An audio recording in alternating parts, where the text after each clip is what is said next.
Hello, welcome back, guys. It's your boy Tobes. Welcome back to Emerald Pitch Talk. Just doing a quick little weekend roundup, quick little recap. Obviously, you know my boys. We finally did it. We finally got the hoodie off our back. It has been so long. The last time we beat these guys, I literally just finished school when Mikel scored that goal. It has been way too long, way too long. As you can see, the way I'm cheesing, the way I'm smiling. We finally did it. We finally did it. Obviously, I'm gonna get into some other teams. Liverpool played, Chelsea played as well. Chelsea looked spicy. Liverpool, a bit of a blip against Brighton, but it's Brighton at the end of the day. What do you really expect? Newcastle dropped points as well. United, Scott McTominay. But look, anyways, we'll get into all that. Back to my team. Back to the carpet. We finally did it. Obviously we were going to talk with these man last season and for the league. We didn't obviously get there at the end. But this time around, he done a pre-assist for the goal. And Kai Havertz, whether you like it or not, that's 2 goals contributions in 2 games as well.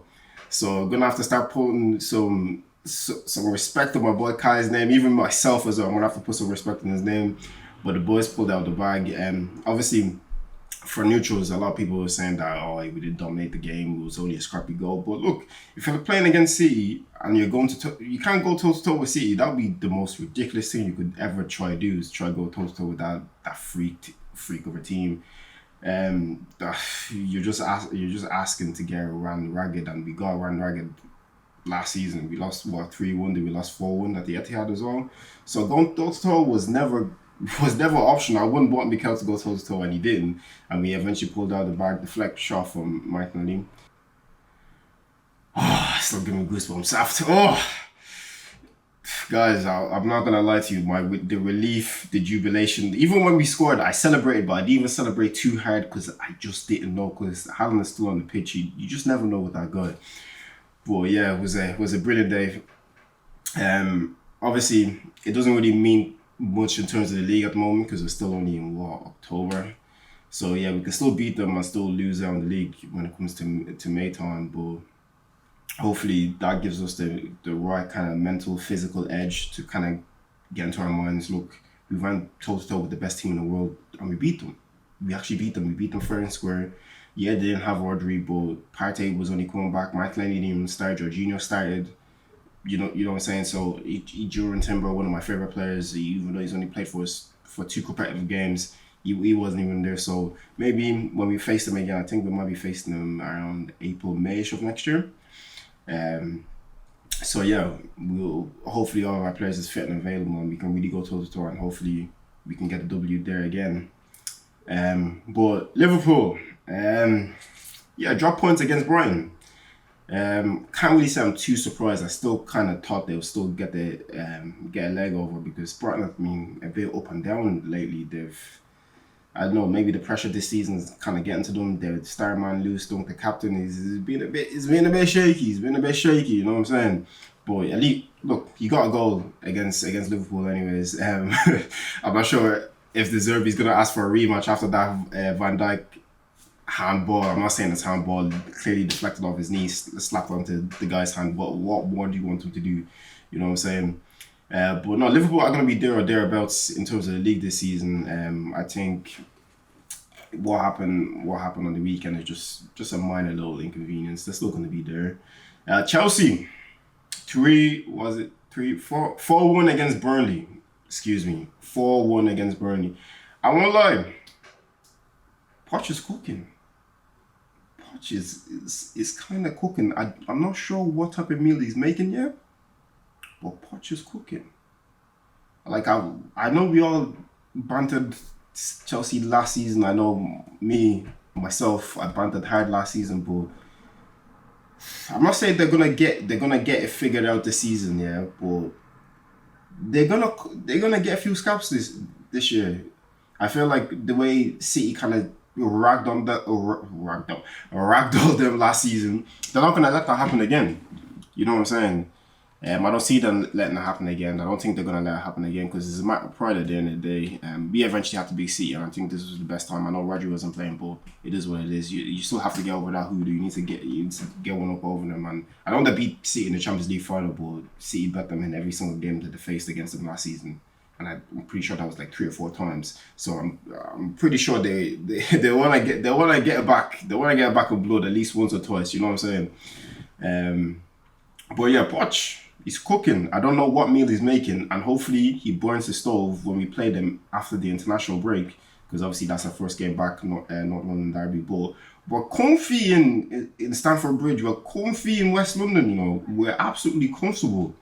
Like, when was the last time we lost at the Bridge? You can't even remember, because it's been a while. You know what I'm saying? We're comfy in West London. We're comfy in London. Period. Last season we're comfortable, but. Nah, this time around, I'm expecting Chelsea to give us a game. Even though I've said I don't really understand what kind of way the project is looking, but they're starting to cook a little bit. It's only your guess is as good as mine if which way it's going to turn out to be. Obviously, I'm hoping for it to be shit, but you can't sign Moses Caicedo, Enzo Fernandez, Mudryk, Cole Palmer and all that kind of stuff and not at least challenge or do something. So I'm expecting them to be up there and thereabouts. But yeah, good, strong 4-1 win against Burnley, a very good Burnley side. The company has them playing out the back. I was watching the game, some of the passes and movements they were making was a little bit risky, but you know, they took the lead early on, but Chelsea obviously came back, penalty goal for Cole Palmer. I know people were getting onto Kai for that gift of a goal, but what are you saying about Cole Palmer? Because I know he's definitely not the designated penalty taker at Chelsea. So let me know, was it a gift of a goal or what's going on? Because I'm kind of feeling a bit of a Kai situation going in there. You know what I'm saying? Because the media didn't really make a big hype about it, but they wanted to talk about it when Kai was doing it. But it is what it is. But yeah, Chelsea cooking. Burnley, I wouldn't say they deserve to lose 4-1, but when you're going against Chelsea and any of the big teams as well, lapse of concentration will cost you, and that's what it eventually did. But yeah, Tottenham versus Luton. I was rooting.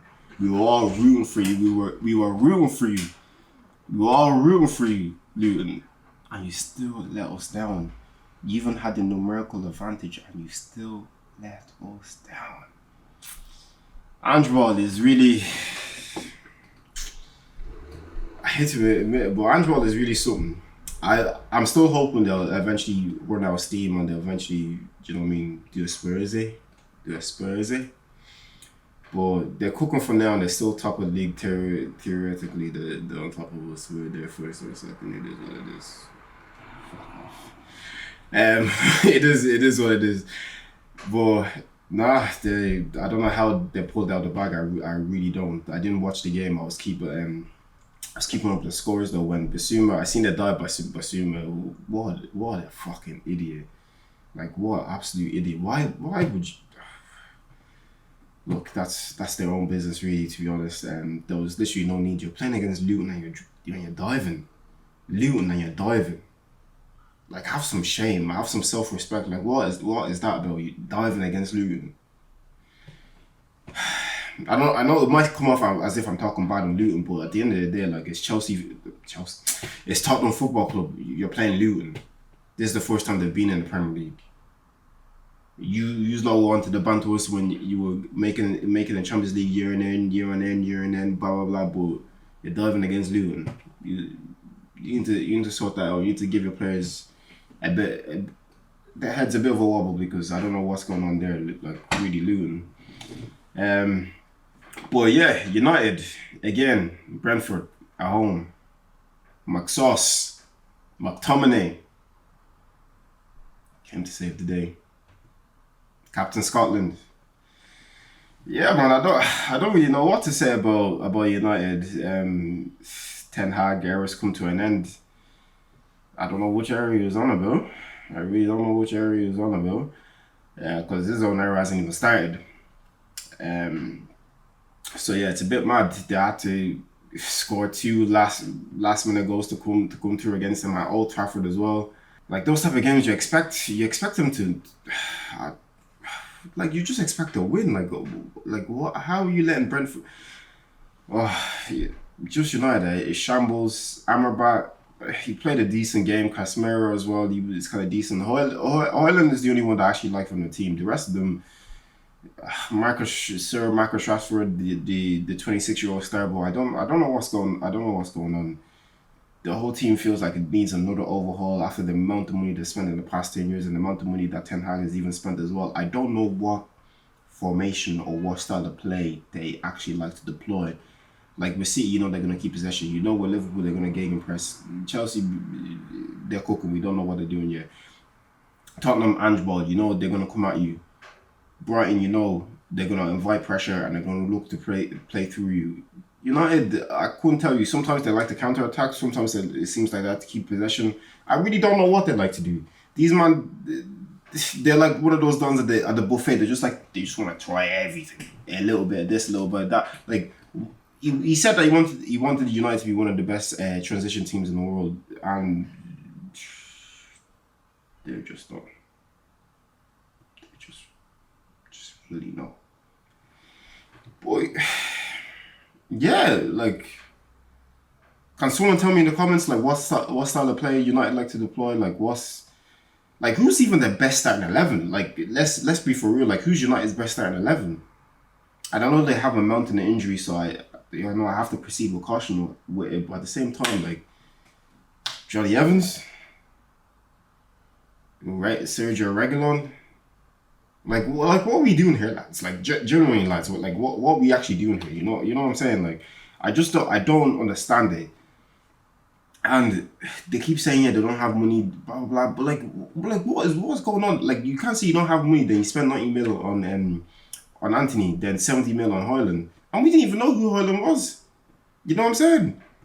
So, like, the money is there, but I just don't feel like they have a proper cohesiveness from the top to the bottom. And that's what's just messing them up right now. But yeah, Newcastle draw 2-2 with West Ham as well. That was a fun, exciting game. Kudus looks like some player. Isaac. Chef's kiss. Baller. But yeah, it's just... Yeah, the games this week. Obviously, we're only 8 games into the season, so it's not really deciding too much. But if you look at the table, everything's tight up there. A win or a loss will either drop you from 1st to 2nd all the way down to 5th or 6th. Even in the bottom half of the table as well, a win can push you up to like 11th or 10th, and a loss can sink you there and right down to the bottom of the league. Right now, the Premier League is looking good. It's looking healthy. There's healthy competition. Is as much as these people want the City pool type of stuff. This is not 2018, 2019. People have money now. People have money now. Brighton can dunk on your head top. Brentford can dunk on your head top. Any of these people can catch you on a given day and blow you out of the water. You know what I'm saying? So it's just, yeah, it was a good round of football. Obviously international break. Ireland versus Greece. Come up, the lads. So I might give my take on that. I might do some match reactions on TikTok. So yeah, follow us on TikTok at MO Pitch Talk as well, and follow up the Twitter. Your good things. And yeah, please comment, like, subscribe, do all that great stuff. That'd be greatly appreciated. But yeah, thanks for joining me on this, and I hope you had a great time, and catch you in the next one.